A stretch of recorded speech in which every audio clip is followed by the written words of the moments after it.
Les filles du diable. Vaincu par Dieu, l'ange rebelle, quand il vit naître Ève à l'œil bleu, se dit, je la ferai plus belle, avec de la nuit et du feu.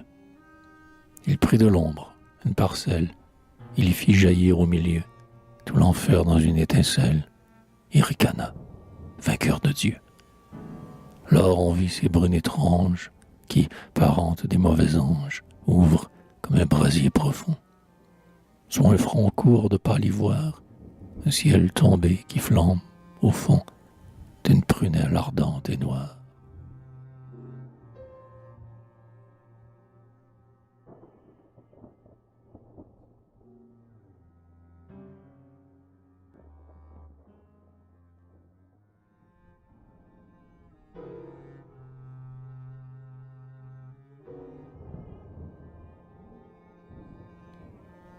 La jalousie.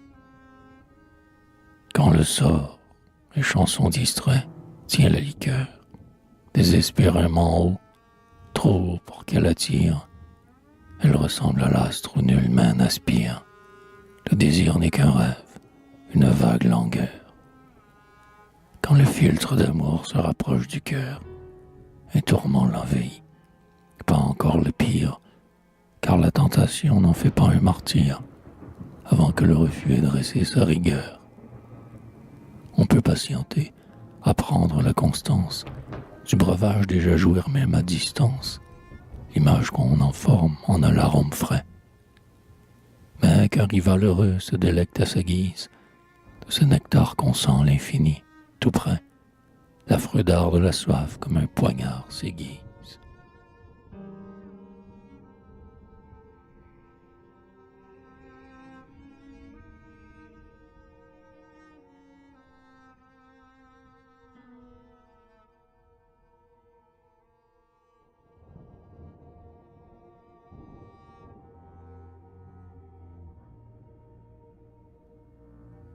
Malheur à nous.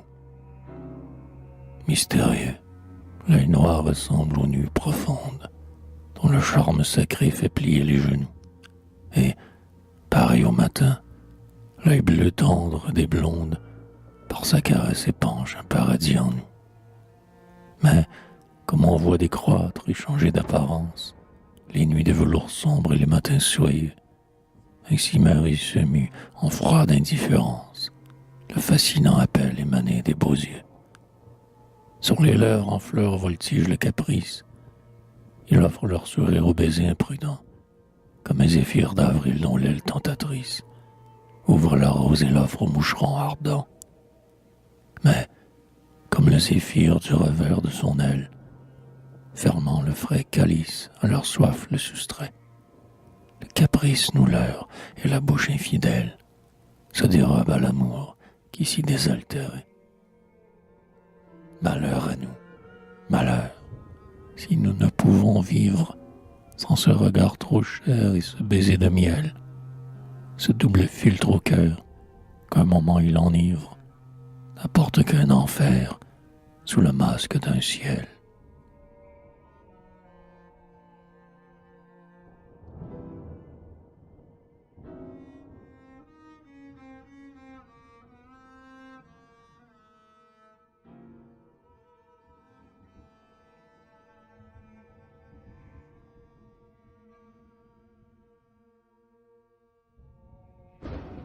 Souffle d'avril.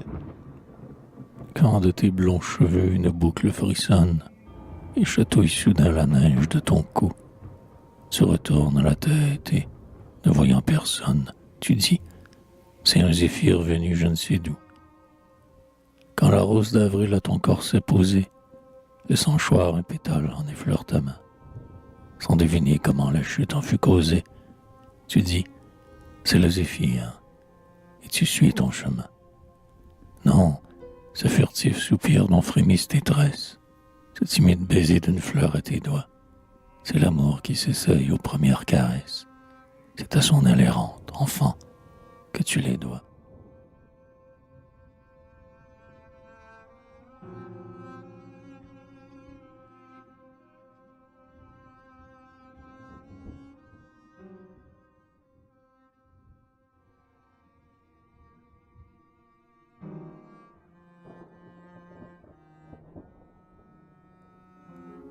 bonté. Quand une femme est bonne, on voit luire en ses yeux son âme, bijou simple au rayon précieux, perle finement nuancée. Quand une femme est bonne, un dévouement profond tremble son frêle corps et sa voix se confond, ruisseau clair, avec sa pensée. Que ne nous en voulons d'avoir calomnié son insondable amour et de l'avoir nié pour un exemple d'inconstance.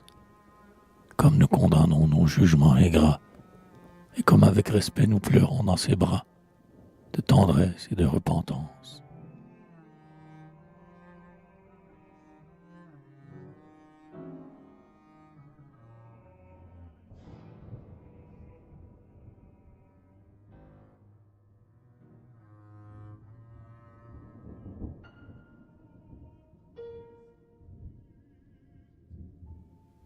Secret d'enfant. Quand le père et la mère ont su qu'elle était morte, cette voisine d'enfant que d'un culte obstiné, leur fils aima tout bas dès que son cœur fut né. Ils ont craint pour son âge une douleur trop forte. Oh, combien pèse au cœur de celui qui la porte la nouvelle d'un coup qui n'est pas deviné.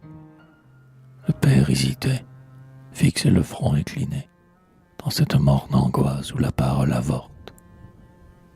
Mais la mère, voyant l'enfant pâlir d'effroi, lui dit, les yeux mouillés, « Elle a parlé de toi. Il n'osa point ouïr la suprême parole. Il n'osa pas non plus s'écrier, « Je l'aimais. » Et, comme au vent soudain se ferme une corolle, sa paupière aussitôt s'éclose pour jamais.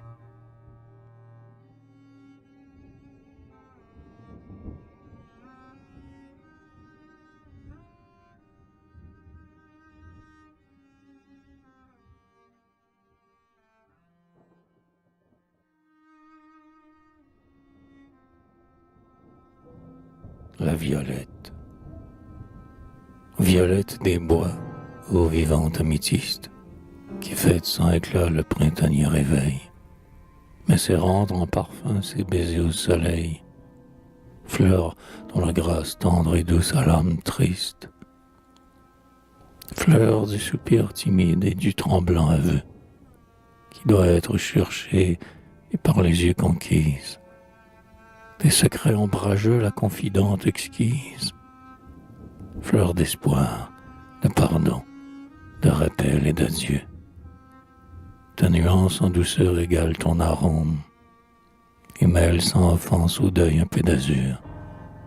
Ton cœur humble au cœur simple offre un asile sûr, pour toute plaie il offre à tout amour un baume.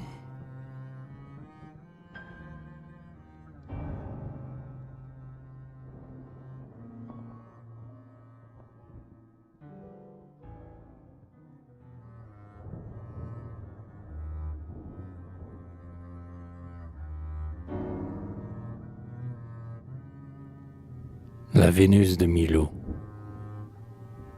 La nature accomplit lentement ses desseins. Elle ébauchait de loin la forme des poitrines, en faisant onduler les surfaces marines, se soulever les monts, se creuser les bassins.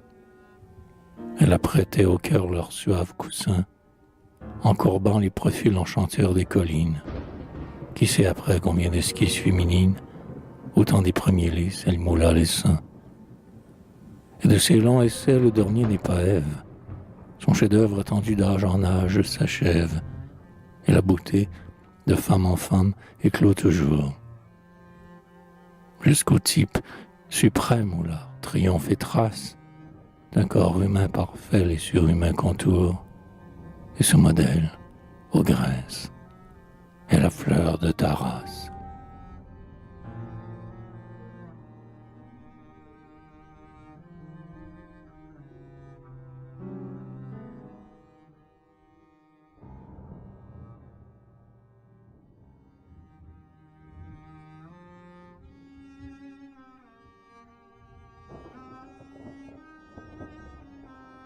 Sur une tombe.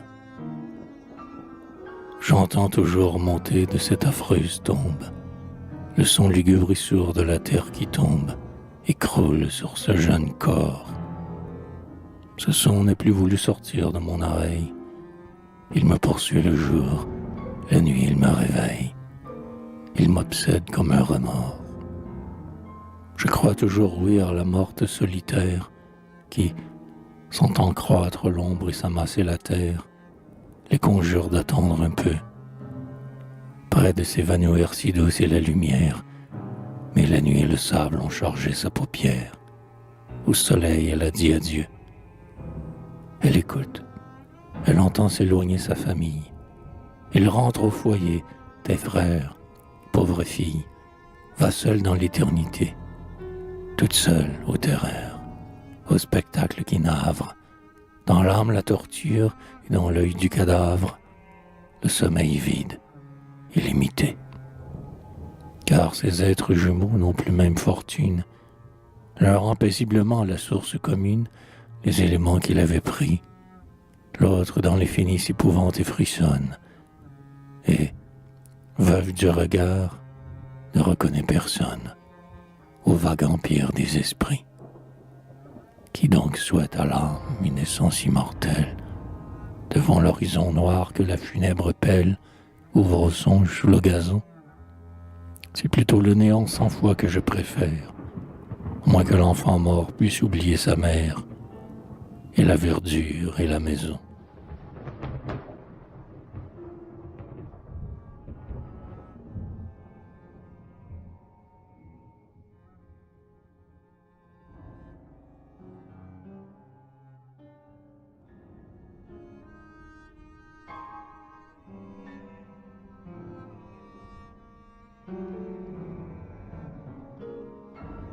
Le premier amour, à Carmen Silva.